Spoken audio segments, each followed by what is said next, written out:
and the people who love them. Hello, this is The Thing About Cars, coming to you from Strongbox West in Atlanta as usual. Around the table we have four of us today. Let's do quick introductions. Ben. Ronny. Beka. And I'm Mickey. We have a few things we want to talk about today. My friend Angela wrote a rant online that we got her to read into a microphone for us, and we want to maybe talk about funeral procession etiquette. We'll get back to that in a minute. There's a couple other things that I'm looking at on the list, but I think let's just dive right into Angela's thing. I have a friend, Angela, who I guess sometimes listens to our podcast, and she wrote this really impassioned rant on Facebook and then tagged us. She says, I know, the Thing About Cars will agree with some of this. So I asked her to read that rant into a microphone for us so that we could use it on the show and possibly have a conversation about it. So let's just take a quick listen to what she had to say. This is what she said. Hello, this is Angela Pratt. This is an excerpt from a post that I have on my Facebook page about driving. There was a discussion on another thread where someone insisted that timid drivers are not an issue, it's only aggressive drivers. I must disagree about the timid drivers. I live in Atlanta, the land of the super aggressive driver. People who can't make a decision are the ones who cause lots of issues.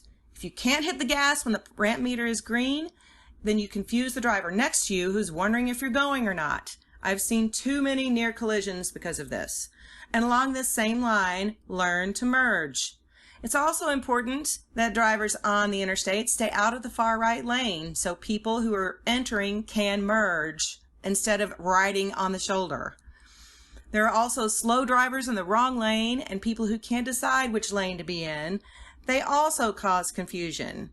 When it's not standing still, traffic here is fast, like 75 to 80 miles an hour fast. I think we like to make up for lost time. Anyway, when traffic is moving in Atlanta, a timid, slow driver can cause havoc, especially when camped out in the faster lanes. And please do not turn on your flashers. Not only is it illegal, but it further confuses everyone else. Another big peeve of mine is people who leave more than a couple of feet in front of their car at a stoplight. Lights are metered to allow a certain number of vehicles through per cycle. If you're 2 car lengths away from the car in front of you, guess what? That's 2 cars that are not getting through that light. These idiots single-handedly cause most traffic congestion on surface streets, and I see it every single time I drive. Close the gap! I hate to say it, but the most egregious abusers of common sense driving, like this, are women. And they're usually the ones on their phone as well. Americans in general are just not taught to drive. And that's the root cause of all of these issues. They don't know how to give or respond to the universal light flash that means move to the right. They don't understand how traffic lights work. They don't drive defensively. Most, at least 90%, cannot drive a manual, and about as many don't know how to check the oil or change a tire. It's pathetic. I think this basic lack of knowledge leads to some people feeling insecure and unsure in their cars, which leads to timid driving. There's a fix for this: education. I think everyone should be required to show basic automobile knowledge. I'd like for everyone to be able to drive a stick, but that's going away due to so many electric cars that don't have any gears at all. I'm a firm believer that actually driving the car and controlling the gears forces the driver to be more attentive. Nonetheless, everyone should understand traffic flow, ramp meters, lights, the accordion effect, and how to help traffic rather than make it worse. And learn how to use a damn roundabout. I think the world will be a better place. Thanks for your time. This is Angela. Okay, so now that we've listened to that, I mean, she clearly has a lot to say. She does. Something clearly got to her about timid drivers, and then it just sort of... As far as the length of it, I think she did pretty well, because if I were to rant about people driving in Atlanta, it would have gone on for a lot longer than an episode. Yeah. So at least time frame, but I don't necessarily agree with. She was very concise. That's Yes. She was, because I'm right there with you, man. If I get started, we'll be here for a day. Yeah, exactly.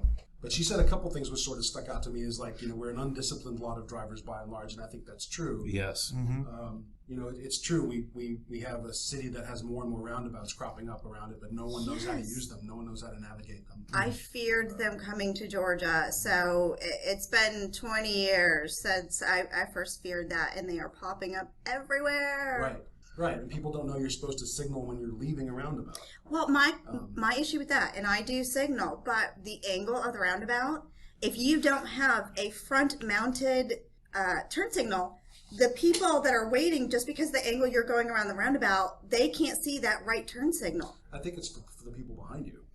I think it's for everybody, but there's somebody waiting and yielding and wanting to jump into the roundabout. Anyways, we don't need to rant about that. Well, yes, you should use it, but I don't think everybody who needs it can actually see it. Right. Well, and she's right. We're surrounded by to use her phrase, idiots.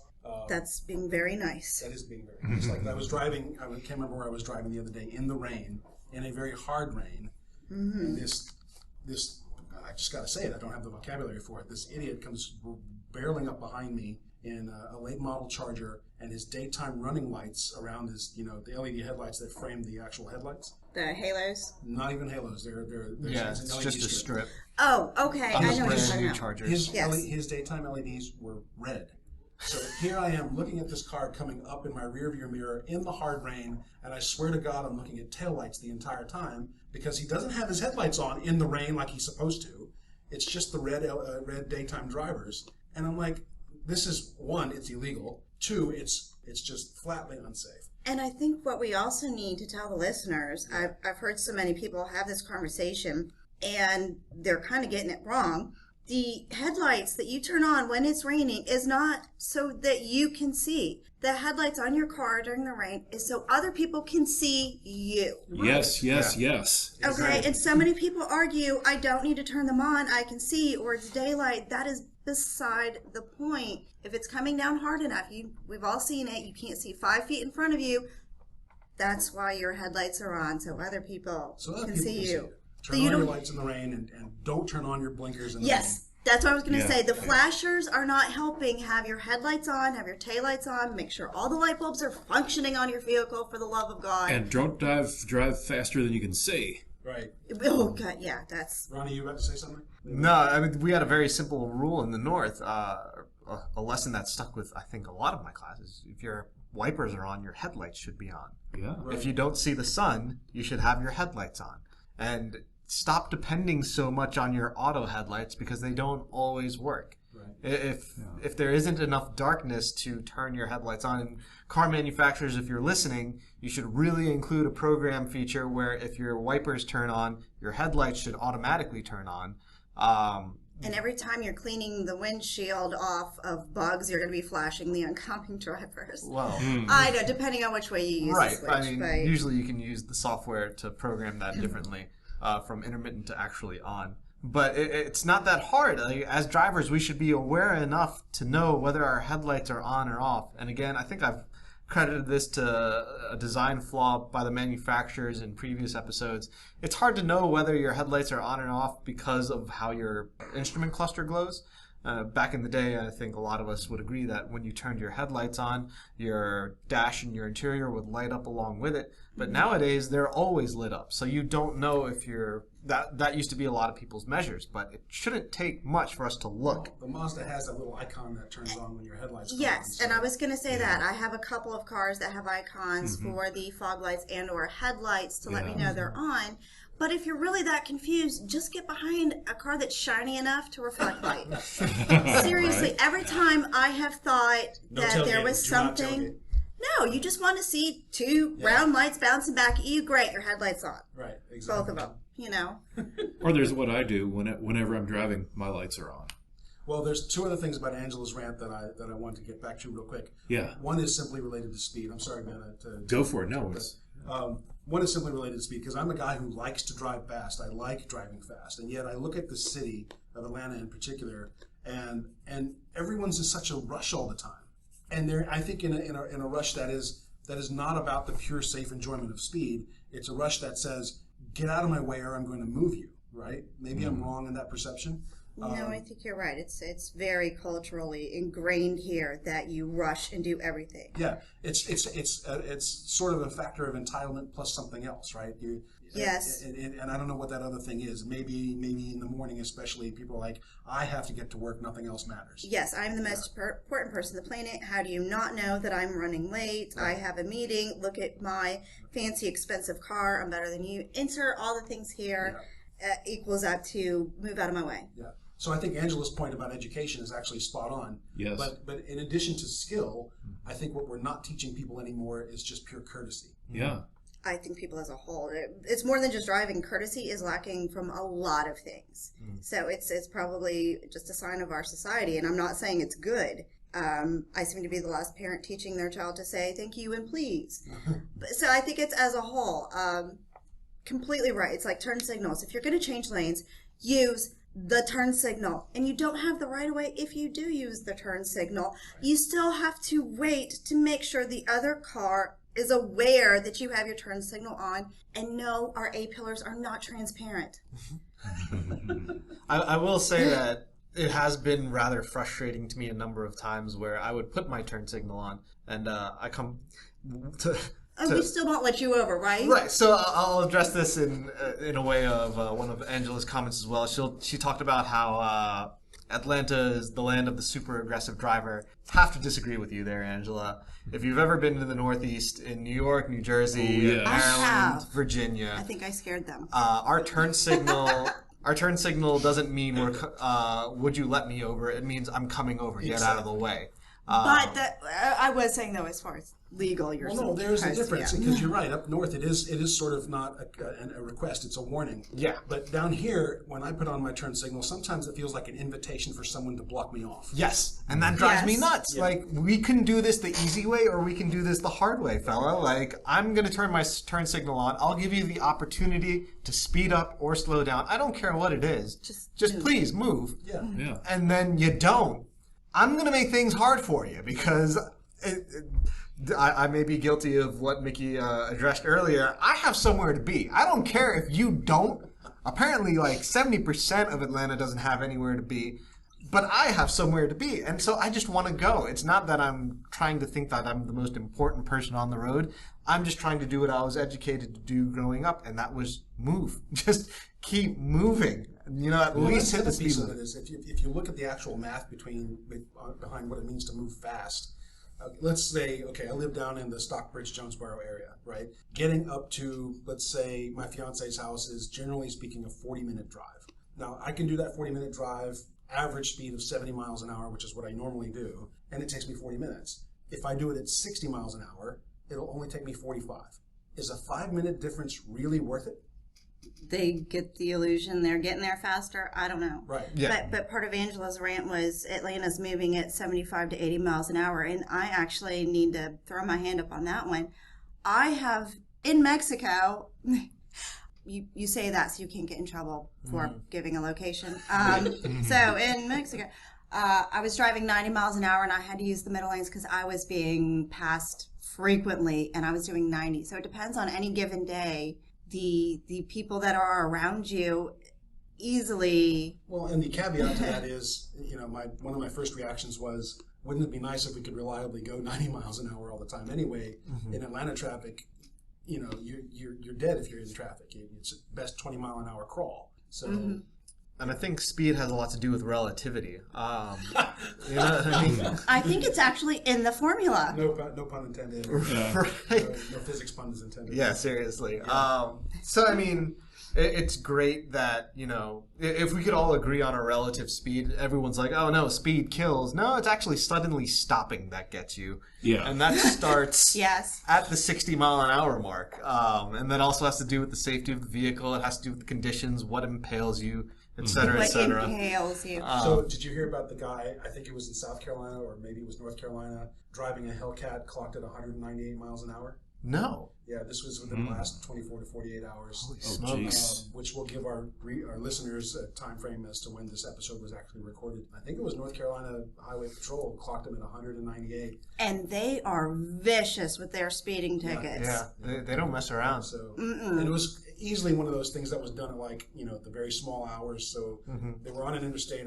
I get the impression that it was a bunch of people just joyriding and just clocking each other going fast. And he just got his to 198. And I'm like, okay, it's not the speed that kills you, but at 198 miles an hour, driving at 198 miles an hour has got to be a whole different world of driving than driving 75. Absolutely. It's suicide. You need to be on a track with a roll cage, with your helmet, with your 5 points. I mean, if you roll in a street car, and you will roll so much easier on the streets because a pothole, you see something laying in the road, which happens here in Atlanta a lot, and you even just try to swerve to miss it at 198 miles an hour. You go airborne. Things that will happen if you just try to avoid an obstacle. That is nuts. Yeah. I will say from experience, 160 is where things start getting really Blurry. sketchy. Yeah. It's not so much, the actual speed as far as it is the physics of the car and what it will do and how it will react at that speed, because wind pressure becomes a very tangible thing. So all of your movements are that much more affected. But at 60 to 70 miles an hour, I mean, cars are engineered aerodynamically, suspension-wise, and otherwise to be okay. I mean, When working properly. when your vehicle is in full operating condition, if you took your car for an inspection and you got your services done. Nudge, But, nudge. yeah, right.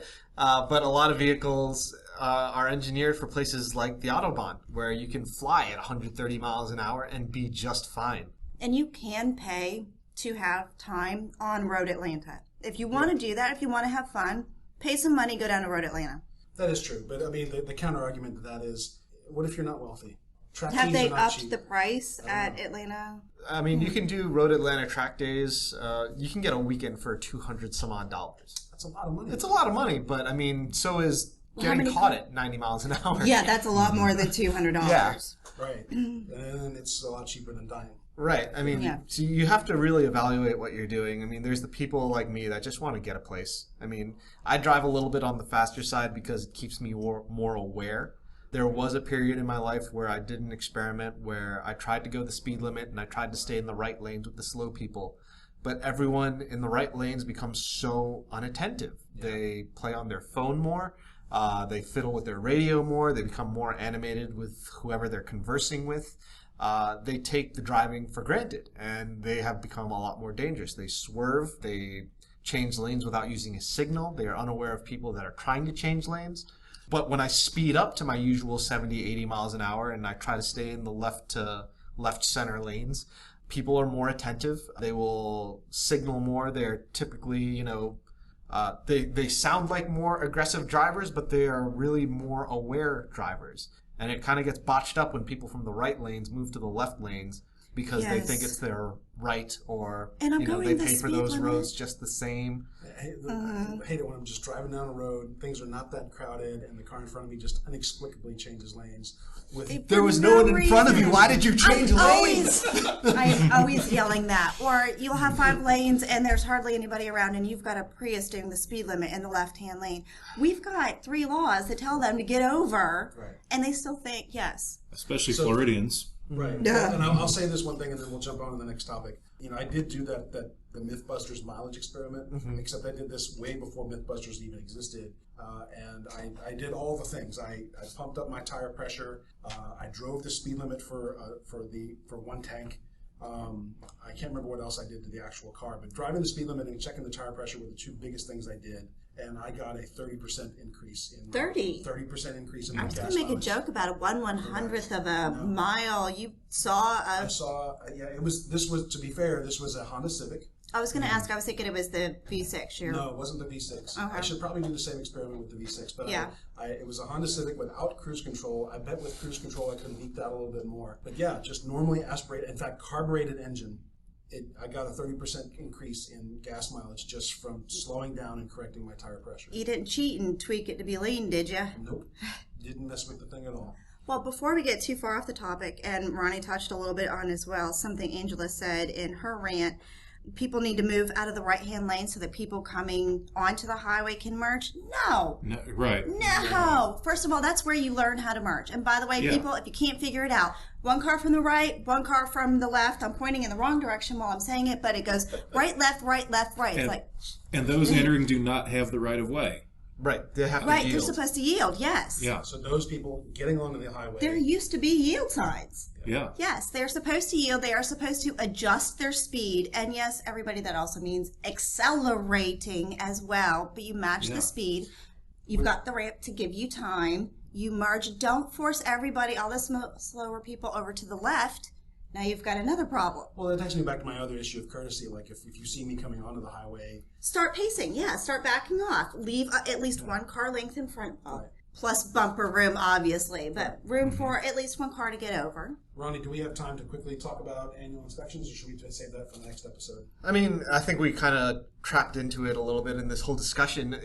The best way that you can get your car to perform is to make sure, and I wish it was a law, but it's kind of hard for those that aren't financially, savvy to put the money aside.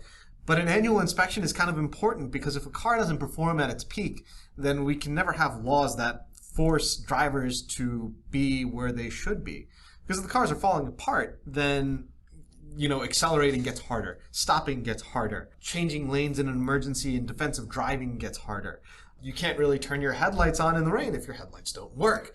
Well, and I've seen a basic safety inspection not done as a matter of law, but done as a matter of courtesy at an express lube place where they changed my oil and they walked around the entire car to make sure all the lights work. Always.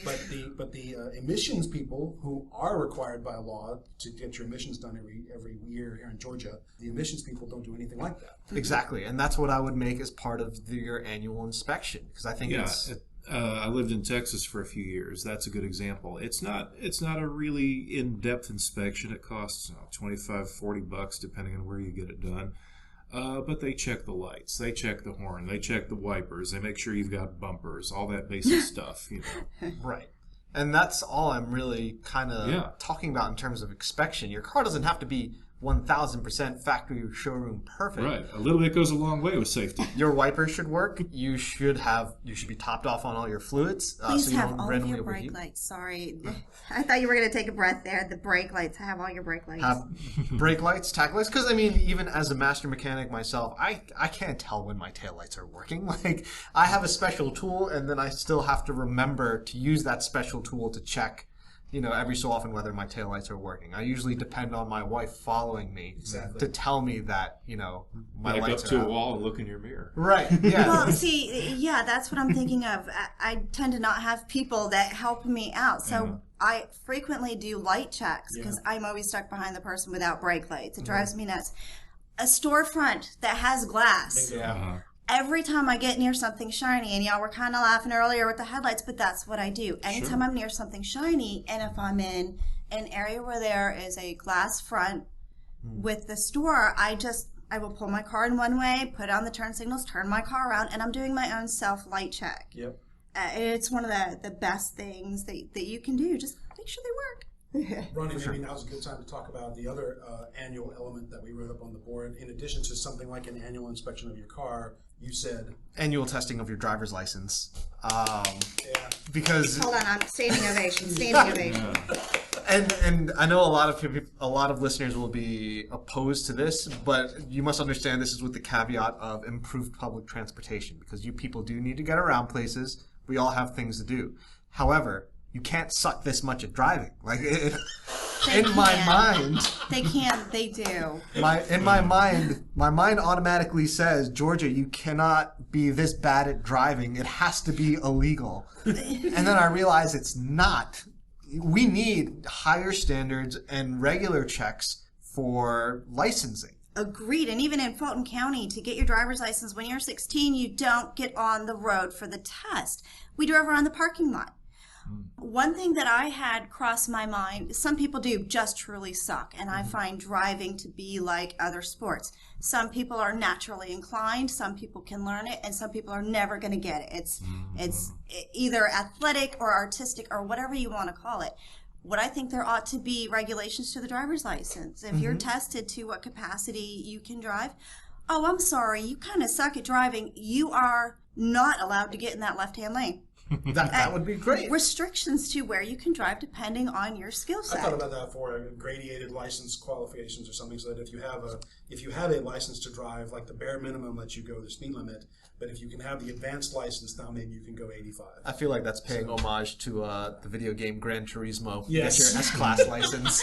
And it's totally a pipe dream, and such an arrangement would be completely and totally impractical. But Sure, yeah. But doing annual education and annual renewal testing is an idea that I think makes way too much sense. And if you think about it for people that are getting older, I mean, my father renewed his driver's license at 65, and he thinks he can see well. I know he can't, and I know he doesn't hear well at all, but his license has now been renewed for another 8 years. And it's like, holy smokes, dude, like, average life expectancy is like, what, 75 now, and you're allowed to drive just like the rest of us until you die? No, like... Well, I mean, my mom just got her stuff renewed, and there is a visual acuity test, at least, that she must pass for a renewal. Except there are some allowed to renew it online, so that was one of the things I was going to say. My dad just renewed his online. I'm pretty sure now I'm having to double think that, but I know he renewed it recently. He is, 80, 81 now. He has had fluctuating vision for decades because he's got diabetes, and now he's just blind. No other way around it. And he's slipping into Alzheimer's and all this, and he still holds a driver's license. Yeah. And it just, the people that are holding license doesn't mean that they're good at this. So that also gets extra complicated, because what room is there in any DMV operation to actually judge the health or the mental health of the individual at hand? I think there should be like a reaction test. I think when I say annual testing should be of the bare minimum. You get your vision test. You have to verify that you know what every sign means. By the way, Georgia, when a sign says keep moving and you have your own lane to make the turn, you keep moving. You don't slow down. A yield sign. I'm just going to guess all over that. Ronny, this is the thing I got to tell you. Georgia is the only state I've ever been in that has a traffic sign that simply says no. Short and sweet. I'm like, how parental can you get? The sign simply says no, and I love those things. I have to tell you about some of the signs in Mexico, though. But no, and people on the street. Okay, if your line, I don't care if the line is white. If it's solid, you don't cross it. Yes. Because somebody probably has a keep moving sign. It doesn't mean jam as many people over as soon as that additional lane opens up. If it's dotted, you can cross it. If it's solid, do not cross. It either means keep your lane, or somebody else has a right of way somewhere. Don't cross it. All right. Thank you, Angela, for the excellent rant and the resulting conversation. This was, I think, a really good one. We still have other topics on the board, but we will save them for our next episode. And again, just thanks to our listeners for listening to us. This is The Thing About Cars, recording in Strongbox West. Please come see us. We're planning to be at our friend Greg's C5 car show at the Brookhaven Arts Festival. I believe that's October 21. Make sure you look for us there, and if you can help us raise a little bit of funds for new microphones and new recording gear, we'd greatly appreciate your help with that. You can find the venues for doing that on our Facebook page and on our website, thethingaboutcars.com. Am I forgetting anything else? I don't think so. I think that's it. Drive like a sane person. Yes, always. Thanks for joining us, you guys. We will see you next time. Bye. Later. Thank you for listening. This has been The Thing About Cars. We'll see you on the road.